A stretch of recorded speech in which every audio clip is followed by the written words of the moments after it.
আসসালামু আলাইকুম ভাই। আজকে এই মুহূর্তে যে জন্য এসছি আপনাদেরকে, যারা আমাকে ফলো করেন, যারা আমার ভিডিও প্রতিনিয়ত দেখেন, তাদের সকলের জন্য একটা সুখবর দেওয়ার জন্য এসছি। যে সুখবরটার জন্য অনেকেই অনেক দিন যাবৎ প্রতীক্ষা করছিলেন।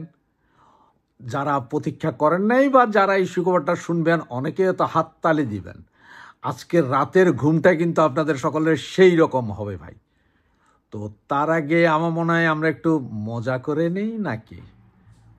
যেন যে একটা ছিল না, যে আপনার ফেসবুকে বিভিন্ন সময় ঘুরতো, ও বাইরে বাই, বাইরে বাই, ইউএস আরে লাইছাইছে, ইউকে আরে মারিয়া লাইছে, বুঝছেন নাকি? আপনার ওইটা বলছে যে অমুক ভাই লাইছাইছে, অমুক ভাই এইখানে হচ্ছে ইউএস আমারে লাইছাইছে, ইউকে আমারে কোপাইছে। তার কারণটা এখন বলছি। গতকাল দেখছেন যে এই লন্ডন শহরে আপনার আমাদের সান্ডা মাহফুজের ক্যাশিয়ার, যে কিনা টোটাল সান্ডা মাহফুজের অর্থের দেখাশোনা করে, ওই ব্যক্তিকে এখানে কুত্তার মতন মারা হয়েছে লাথি ঘুষি। তবে ওনার ফেসবুক প্রোফাইল যদি কেউ দেখেন, এটা কিন্তু তাসলিম খলিল না। ওনার ফেসবুক প্রোফাইল দেখলে এই লোক হচ্ছে, ভদ্রলোক একজন ডাক্তার, উনি একজন ডাক্তার। আর ওনার সবচেয়ে প্রিয় বড় ভাই হচ্ছে যে আমাদের পিনাকি রঞ্জন বসু, আগা না কাটা আমাদের বঙ্গু মমিনের খলিফাতুল পিনাকি।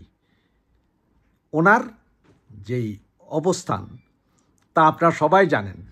তো গতকাল আসলে ভিডিও করার মতো আর সময় ছিল না, যার কারণে গতকাল রাতে যখন এই ঘটনা হয়, বিকেলবেলা এখানে ঘটনা হয়, তখন রাতে পিনাকি রঞ্জন বসু প্যারিসের এক বাসায় ওনার আরও তিনজন জুনিয়র খলিফা নিয়ে বসে আলোচনা করছিলেন। আর সে আলোচনার প্রথম ছিল যে ওনার ইউএসের ভিসা রিজেক্ট করেছেন এবং ইউকের ভিসাও রিজেক্ট করেছেন। তো এখন ওনাকে তখন নাকি, যে ব্যক্তি আমাকে খবর দিয়েছে, সে ইটালি প্রবাসী এক লোক, কিন্তু সে প্যারিসে থাকে দীর্ঘভাবে 15 বছর। কিন্তু সে একজন প্রখ্যাত লালবদর। তবে আগে তো লালবদর ছিল না, সুতরাং প্যারিসে থাকা অবস্থায় তার সাথে আমার সাথে খুব ভালো সম্পর্ক ছিল। তো সে আবার পিনাকির খুব ভক্ত ছিল, লালবদরি কারবারে রিপাবলিকে উনি পিনাকিকে নিয়ে গিয়েছিলেন। তো সেই ব্যক্তি পরে এক পর্যায়ে আমারও বললো যে ভাই, 2 মাস আগে ইউএসএতে ভিসা অ্যাপ্লাই করছিলেন আমাদের দাদাকে ইউএস ভিসা দেয়নি। আর ঠিক এই মুহূর্তে মানে গত 21 দিন আগে করেছিলেন আপনার ইউকের ভিসার অ্যাপ্লাই, সেইটাও রিজেক্ট করেছে। গতকালকে ইউকের ভিসা রিজেক্টের কাগজপত্র সহ ওনার পাসপোর্ট ফেরত দিয়েছে ইউকে এম্বাসি ফ্রান্স। এবং ওখানে রিজেক্টের যে কারণ লিখেছে, রিজেক্টের কারণের সব জায়গায় লিখেছে যে আপনি যেসব ভিডিও দেন, আপনার যেসব ফেসবুক পোস্টগুলো আছে, সবগুলোই বাংলাদেশে মৌলবাদীদেরকে আপনি সাপোর্ট করতেছেন এবং আপনার কারণে বাংলাদেশে মৌলবাদ বাড়ছে। সুতরাং আমরা সন্দিহান যে আপনার মতন ব্যক্তিকে লন্ডন আসতে দেওয়া যায় কি না। সুতরাং আমরা আপনাকে ভিসা দিতে পারি না সরাসরি। এবং ইউএস এম্বাসিও সেম কথাই নাকি বলেছেন। তো ইউএস এম্বাসি কি বলেছেন সেটা জানা যায়নি, কারণ সেটা বলেনি। তবে ইউকে, এবং উনি ওখানে বসে গালাগালি করছিলেন যে ইউকের ভিসাটা না পাওয়ার কারণ হচ্ছে যে নাকি টিউলিপ সিদ্দিকি। হায় মোর কপাল, কয় যত দোষ সব অঞ্জুগোষ।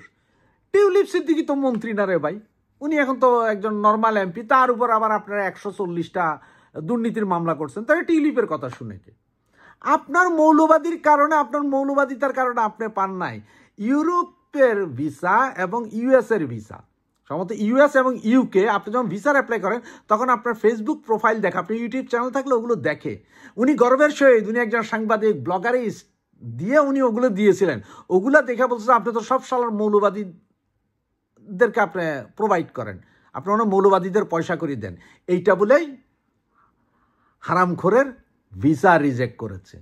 তাই তো আমি বলি, ঘটনা কি, সুইজারল্যান্ডে যখন এই যে আমাদের এই বঙ্গু মোমেনের আরেক খলিফা আসিফ নজরুল যখন সুইজারল্যান্ডে দৌড়ানি খেলেন, তখন উনি ওনার 3 ইঞ্চি লড়াইয়া খুব জোরে গিয়েছিলেন।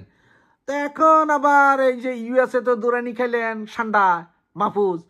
আর ঠিক ফ্রান্স থেকে 2 ঘন্টার রাস্তা লন্ডন, এইটা 2 ঘন্টার রাস্তা, এইখানে উনি আইলেন না, যখন কালকে সান্ডা মাহফুজ দুরানি খেলেন উনি আইলেন না। এখন আমি যেটা বলছি, যদি পিনাকি তুমি যদি মনে করো যে আমি মিছা কথা কইছি, তাইলে পিনাকি তুমি আমাকে এসে বুঝাইয়া দাও যে না আমি মিথ্যা কথা বলছি, তুমি প্রমাণ দাও। সুতরাং সকলে আজকে রাতে পিনাকির এই চপেটাঘাত, লন্ডনে মাহফুজের দৌড়ানি, আমেরিকাতে মাহফুজের দৌড়ানি, আজকে জাপানে এনসিপির দৌড়ানি, ঘরে ঘরে এনসিপির এই বিভীষিকাময় পরিস্থিতি এবং পিনাকির ভিসা রিজেকশন নিয়ে সকলে ভালোই ঘুমাবেন। জয় বাংলা, জয় বঙ্গবন্ধু।